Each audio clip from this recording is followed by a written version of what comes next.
Isang taon na nang muling nagkita ang mag-ama ng actress beauty queen na si Rofa Gutierrez na sina Loren, Binis at Yilmaz Bigtas sa Istanbul, Turkey. At hindi pa rin mawala-wala ang issue, binitawang salita ng dalawang bata tungkol nga sa kanilang pagbabalik muli ng nasabing lugar kung saan sila ipinanganak sa piling ng pamilya ng kanilang ama na si Yilmaz Bigtas. Maging ang actress beauty queen na si Rofa Gutierrez ay nagbitaw din ng salita noon na malaki ang posibilidad na magkikita silang muli ng kanyang nating asawa na si Yilmaz sa madaling panahon at nabanggit pa nga nito sa kanyang mga interview noon na hindi matatapos ang taong 2022 ay muli niyang makakarap ang kanyang dating asawa. At kung maalala, sinabi niya ito noon sa harap ng media na dahil sa kahilingan ng kanyang mga anak na sina Loren at Binis Bigtas, nabigyan ng chance at pagkakataon na magkaroon sila ng reunion ng kanyang dating asawa. At hindi naman sila binigo nito ng pangakuan sa isang kondisyon na magkikita lamang sila ni Yilmaz sa lugar kung saan malayo ito sa Turkey. Ilan sa mga lugar na posible nilang meet-ups in person na kanya nabanggit noon ay sa Amerika at kahit saang lupalo pa ito ng Europa basta wag lang daw sa lugar ni Yilmaz kung saan nakaranas daw siya ng matinding bangungot dito sa kanyang dating asawa ng halos 4 na taon na pamamalagi doon. Pero ang tanong ng taong bayan at ng kanyang mga fans, ano na daw ang mga ganap sa buhay ng actress beauty queen? At parang wala na raw balita ito tungkol sa naging viral noon na muling pagkikita ng kanyang mga anak sa kanilang amang si Yilmaz Bigtas sa Istanbul, Turkey. Ang isyong ito ay muling napag-usapan ng batikang showbiz columnist at vlogger na si Christopher Min sa kanyang YouTube channel na Showbiz Now na kasama si Romel Chica at Wendell Alvarez. Ito ay naipublish noong isang linggo, September 21, 2023 sa nasabing YouTube channel kung saan napag-usapan nga ng tatlo ang bagay tungkol sa mga issue na kumukonekta sa buhay ng aktres na si Rofa Gutierrez at sa kanyang dalawang anak na sina Loren at Binis Bigtas. Ayon kay Christopher Min, naging tahimik ngayon ang kampo ng aktres sa mata ng showbiz at maging sa kanyang mga fans ay wala siyang mga nagiging update sa kanya at tungkol sa kanila ng dating niyang asawa na si Yilmaz Bigtas. Bagkus, ipinagmalaki nito ang kanyang bagong biling sasakyan na nagmula pa sa Japan at nagkakalaga ng halos 4 million pesos. At maging ang kanyang anak na si Loren ay hindi rin pinalagpas ng aktres na si Rofa Gutierrez para ipagmalaki ang binili nitong luxury car na Mercedes-Benz GLA 250 kung saan umaabot ito ng halos 4 million pesos ang presyo nito sa kasalukuyan.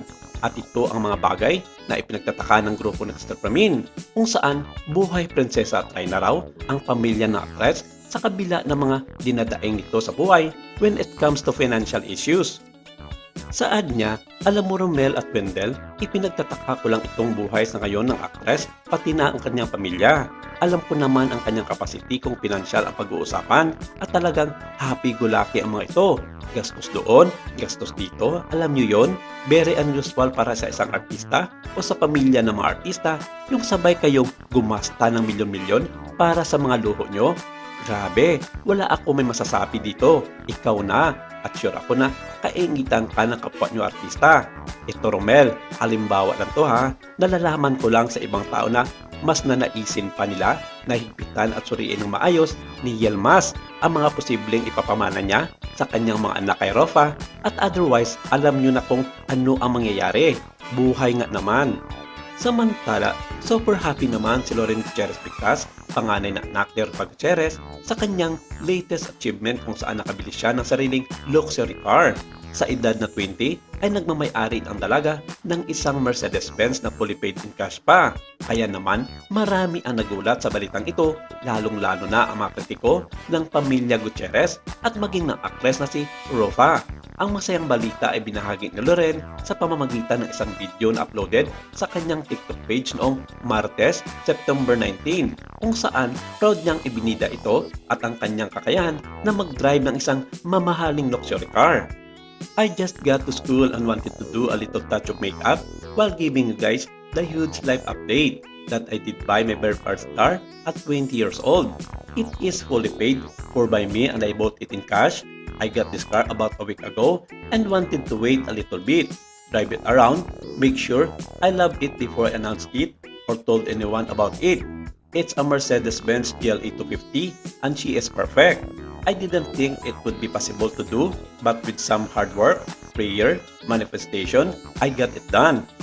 Aniya, ang mismong sasakyan na kanyang binili ay nasa ginawa niyang vision board.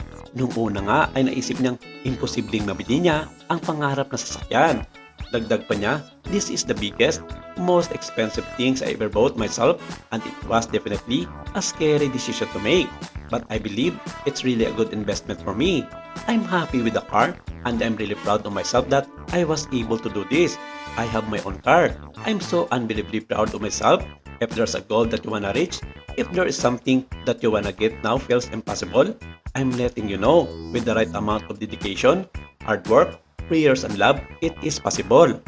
Makikitang nag-comment ang kanyang ina na si Rafa Gutierrez sa kanyang video. Samantala, proud naman ang kanyang lola na si Annabel Rama para sa bagong achievement ng kanyang apo at may paalala pa siya dito na sa lahat ng oras bago ito at pagkatapos mag-drive, wag daw kalimutan magdasal sa Panginoon, bigyan ng importansya at mag-focus sa daan upang maiwasan ang mga sakuna na posibleng mangyayari.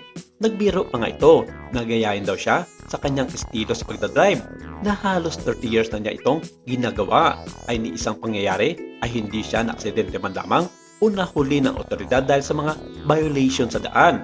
Maraming salamat. Ito lang muna ang ating update for today.